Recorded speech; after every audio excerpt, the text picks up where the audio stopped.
تو فانی چیزوں پر دل نہ لگاؤ۔ اب جب دنیا کی فانی رنگینیوں پر دل لگانے کی مذمت کی گئی، تب ان لوگوں کا ذکر ہے کہ جنہوں نے دنیا کو ٹھکرا دیا اور آخرت کی خاطر انہوں نے غار میں پناہ لی اپنے ایمان کی حفاظت کے لیے۔ اس وقت کا بادشاہ انہیں سب کچھ دینے کو تیار تھا، لیکن بس ایک ضد تھی کہ تم اسلام کو چھوڑ دو۔ انہوں نے بادشاہ سے مہلت مانگی سوچنے کی، اور یہ اصل میں مہلت تھی اس ملک سے بھاگنے کی۔ اور پھر انہوں نے آپس میں مشورہ کیا اور کہا کہ اب ہمارا اس ملک میں رہنا خطرے سے خالی نہیں ہے۔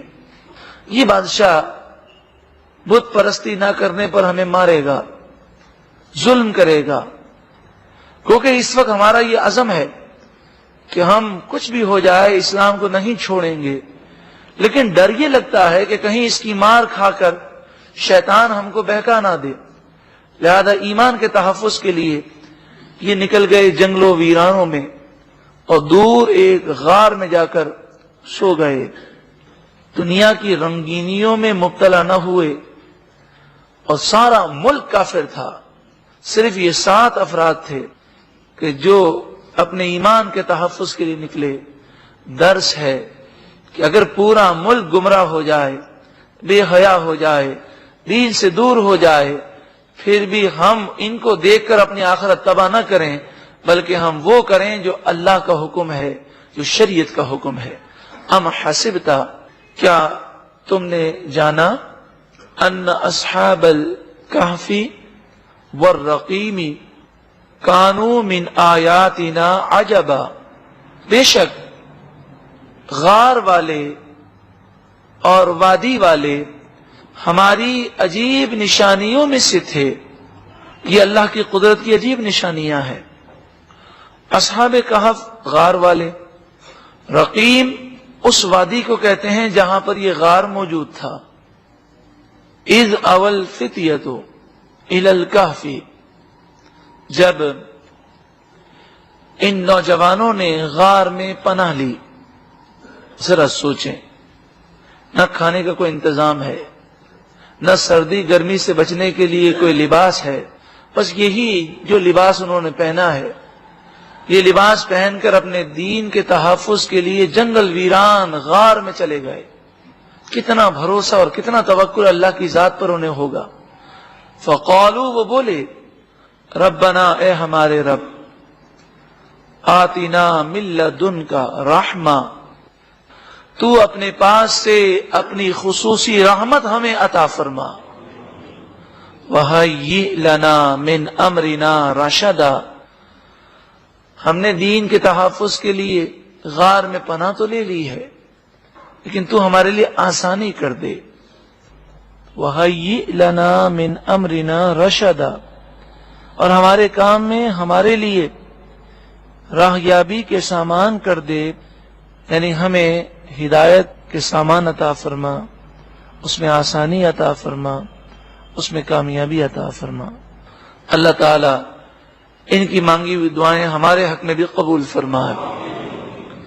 فَضَرَبْنَا عَلَىٰ آذَانِهِمْ فِي الْكَهْفِ، پس ہم نے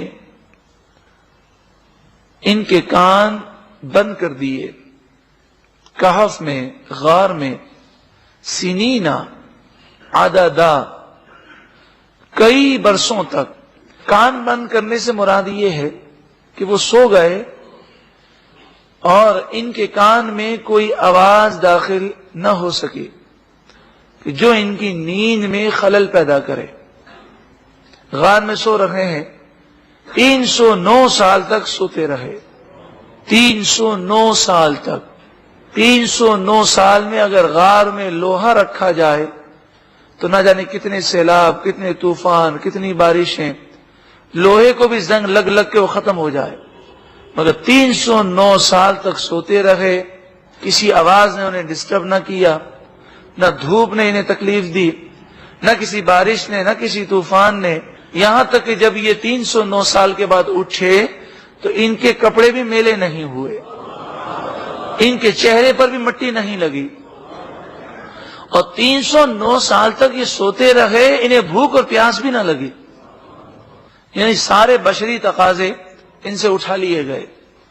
ثم پھر بعثناہم، ہم نے انہیں دوبارہ اٹھایا، لنعلم ای الحزبین احصی لما لبثوا امدا، تاکہ ہم دکھائیں ان دونوں گروہ میں سے کون سا گروہ ان کے رہنے کی صحیح مدت کو شمار کر سکتا ہے۔